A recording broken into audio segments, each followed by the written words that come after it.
ഈ അൺവാണ്ടഡ് ആയിട്ടുള്ള ചില റിവ്യൂസും പരിപാടികളെല്ലാം പടത്തിന് വേണ്ടിയിട്ട് പർപ്പസ്ഫുള്ളി ചെയ്യുന്നു. അതിനെല്ലാം ബീറ്റ് കോക്ക് എന്ന് പറയുന്ന ഒരാളുടെ റിവ്യൂ ഇവന്റ് കണ്ടു. ഇട്ട് കഴിഞ്ഞപ്പോൾ ഞാൻ അദ്ദേഹത്തെ വിളിച്ചിട്ട് ചോദിച്ചു എന്താണ് ഇങ്ങനെ ഒരു നെഗറ്റീവ് ഇടാനായിട്ട് കാരണം. അപ്പോൾ അവൻ തന്നെ പറഞ്ഞു, എൻ്റെ പൊന്നുഭായി എന്നോട് പറഞ്ഞതാണ്, എൻ്റെ പൊന്നുഭായി ആ തിയേറ്ററിൽ ഇരിക്കുന്നവർ മുഴുവൻ ചിരിക്കുന്നുണ്ട്, എനിക്കിത് ചിരിക്കാൻ പറ്റുന്നില്ല.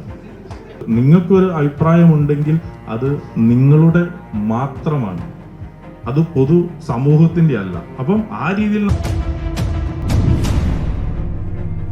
മാജിക് ഫ്രെയിംസിന്റെ 30ാമത്തെ സിനിമ, ഒരു സിനിമ വിജയിക്കുക എന്ന് പറയുന്നത് ഒരു നിർമ്മാതാവിന്റെ മാത്രമല്ല, ആ ടീമിന്റെ മൊത്തം സന്തോഷമാണ്. ഒരു പുതിയ ഡയറക്ടർ, അതോടൊപ്പം ഒരു പുതിയ സംഗീത സംവിധായകൻ, ആക്ട്രസ്, ഒരുപാട് പേരുണ്ട്.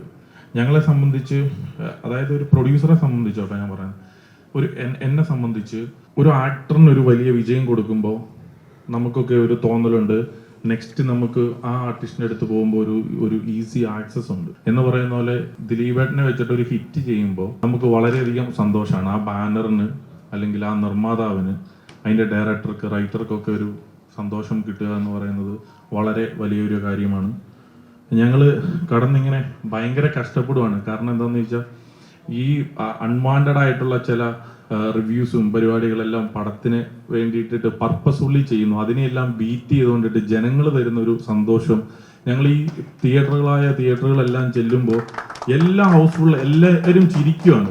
പുറത്ത് വരുന്ന ഒരു റിവ്യൂസ് അല്ലെങ്കിൽ ചിലർ പർപ്പസ്ഫുള്ളായിട്ട് ചെയ്യുന്നു. ഞാൻ എത്രയോ സിനിമകൾ ചെയ്തേക്കുന്നു, എത്രയോ ഹിറ്റുകൾ കണ്ടേക്കുന്നു, എത്രയോ ഫ്ലോപ്പുകൾ കണ്ടേക്കുന്നു. അപ്പം ഫ്ലോപ്പും ഹിറ്റും എന്നൊക്കെ പറയുന്നത് ഒരു സിനിമ ജീവിതത്തിൽ, അല്ലെ ഒരു സിനിമയെ സംബന്ധിച്ച് അത് അതിന്റെ ഘടകമാണ്, അത് അതിന്റെ ഒരു ഭാഗമാണ്. ഇപ്പോൾ എല്ലാ ആർട്ടിസ്റ്റുകളും എത്രയോ സിനിമകൾ അഭിനയിക്കുന്നു. ഇറ്റ്സ് അപ്പ് ആൻഡ് ഡൗൺ ഉണ്ട് ഹിറ്റും ഫ്ലോപ്പും എന്ന് പറയുന്ന കാര്യത്തിൽ. ഈ സിനിമ എന്ന് പറയുന്നത് ജനങ്ങളെല്ലാം വളരെയധികം സന്തോഷിക്കുകയാണ്. ഇപ്പൊ എല്ലാ തരം സിനിമകളും ജനങ്ങൾ ഇപ്പൊ ഏറ്റെടുത്തു കഴിഞ്ഞാൽ എല്ലാവർക്കും കണക്ട് ആവണമെന്നില്ല, അത് നമ്മൾ ആക്സെപ്റ്റ് ചെയ്യുന്നു.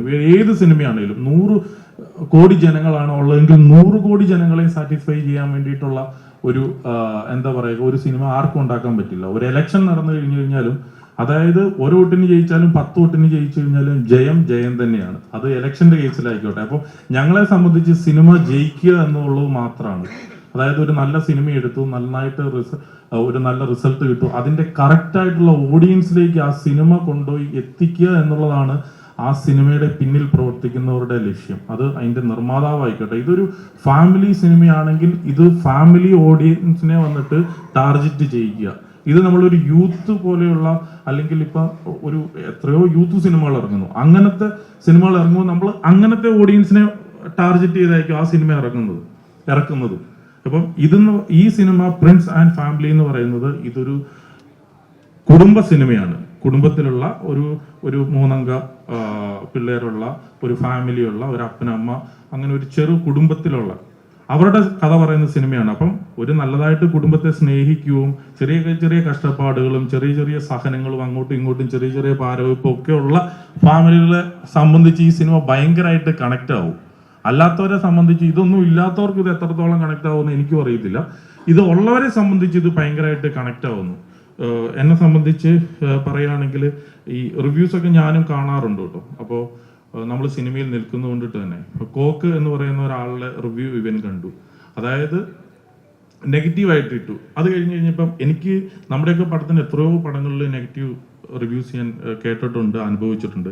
ഇട്ട് കഴിഞ്ഞപ്പോൾ ഞാൻ അദ്ദേഹത്തെ വിളിച്ചിട്ട് ചോദിച്ചു എന്താണ് ഇങ്ങനെ ഒരു നെഗറ്റീവ് ഇടാനായിട്ട് കാരണം. അപ്പോൾ അവൻ തന്നെ പറഞ്ഞു, എൻ്റെ പൊന്നുഭായി എന്നോട് പറഞ്ഞതാണ്, എൻ്റെ പൊന്നുഭായി ആ തിയേറ്ററിൽ ഇരിക്കുന്നവർ മുഴുവൻ ചിരിക്കുന്നുണ്ട്, എനിക്കിത് ചിരിക്കാൻ പറ്റുന്നില്ല എന്നോട് പറഞ്ഞു. ഞാൻ പറഞ്ഞു അതിപ്പോ എന്താണ് പ്രശ്നം. അപ്പൊ ഞാൻ ഈ പുള്ളിയുടെ ഇന്റർവ്യൂകൾ കുറച്ച് പ്രാവശ്യം കണ്ടു. ഇത് എന്തിനാ ഡീറ്റെയിൽ ആയിട്ട് പറയുന്നതെന്ന് പറഞ്ഞു കഴിഞ്ഞാല്, ഈ പുള്ളിയുടെ ഇന്റർവ്യൂവിൽ പുള്ളി പറയുന്നുണ്ട്, ഞാൻ അവിടെ നാട്ടിൽ പാതിരാത്രിക്ക് ചെല്ലാറുള്ളൂ, ഞാൻ അവിടെ നാട്ടുകാരായിട്ട് യാതൊരു ബന്ധവുമില്ല, എനിക്ക് അവിടെ ഉള്ള നാട്ടുകാരായിട്ട് യാതൊരു പരിചയമൊന്നുമില്ല. അപ്പൊ അതുകൊണ്ടിട്ട് അങ്ങനെയുള്ളൊരു സൊസൈറ്റിക്ക് ഉള്ളിൽ ജീവിക്കുന്ന പുള്ളിയുടെ ഒരു വേറിട്ടൊരു ലൈഫുണ്ട്. അപ്പോൾ അങ്ങനെയുള്ള ഒരാൾക്ക് ഇത് എത്രത്തോളം കണക്ട് ആവണം എന്നില്ല. പക്ഷെ പുള്ളി ഇപ്പൊ ഈ ഒരു റിവ്യൂ ചെയ്ത് കഴിഞ്ഞപ്പോൾ ഞാൻ ഇത് സംസാരിച്ച് ചോദിച്ചു കഴിഞ്ഞപ്പോൾ പുള്ളി പറഞ്ഞു, ഞാനിപ്പോ അങ്ങനെ പറഞ്ഞാൽ എന്താ, ഇപ്പൊ നിങ്ങൾക്ക് സന്തോഷമായില്ലേ? ഇപ്പൊ ഏതായാലും ഞാൻ പറയുന്നത് തന്നെയല്ലല്ലോ ശരി. ഇപ്പൊ ജനങ്ങളെല്ലാരും എന്നെ ഇപ്പൊ തിരിച്ചു തെറി പറയുന്നുണ്ടല്ലോ. അപ്പൊ അത് തന്നെ എന്താന്ന് വെച്ചാൽ എന്റെ റിവ്യൂ ചിലപ്പോൾ കണക്ട് ആവും, ചിലപ്പോൾ അപ്പൊ പുള്ളി തന്നെ പറയാണ് എന്റെ തന്നെ റിവ്യൂ ചിലപ്പോൾ കണക്ട് ആവും, കണക്ട് ആവാതെ ഇരിക്കും എന്നുള്ളത്.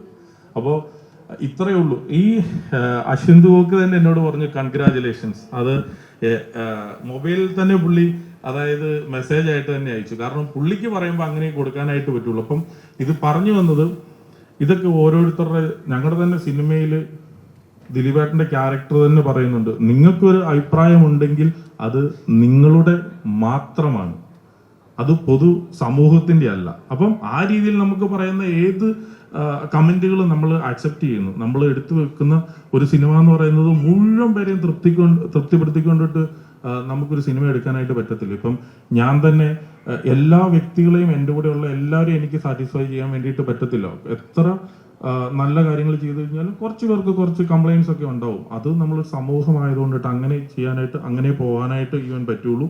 ഈ സിനിമ തിയേറ്ററുകാരുടെ തുറന്നു പറച്ചിലില് ഞങ്ങൾക്ക് ദിലീപിനെ തിരിച്ചു കൊണ്ടുവന്നു. അപ്പൊ തിരിച്ചു കൊണ്ടുവന്നു പറഞ്ഞാൽ പുള്ളി എങ്ങോട്ട് ഓടി പോയത് കൊണ്ടിട്ടല്ല, ഒരിപ്പം മമ്മൂക്കയ്ക്ക് ന്യൂഡൽഹി കിട്ടിയതുപോലെ, രജനീകാന്തിന് ജയിലർ കിട്ടിയതുപോലെ, അല്ലെങ്കിൽ ഏത് സിനിമയും ഓരോരുത്തർക്കും ഓരോ സിനിമകളുണ്ട്. അപ്പൊ ഒരു കണ്ടിന്യൂസ് ഫ്ലോപ്പ് ഇപ്പം ഇവൻ കൊടുക്കുന്ന ഒരു 4-5 സിനിമകൾ അടുപ്പിച്ച് ഫ്ലോപ്പ് കൊടുക്കുന്ന ഹീറോസ് നമ്മുടെ എല്ലാ ഇൻഡസ്ട്രിയിലും ഉണ്ട്.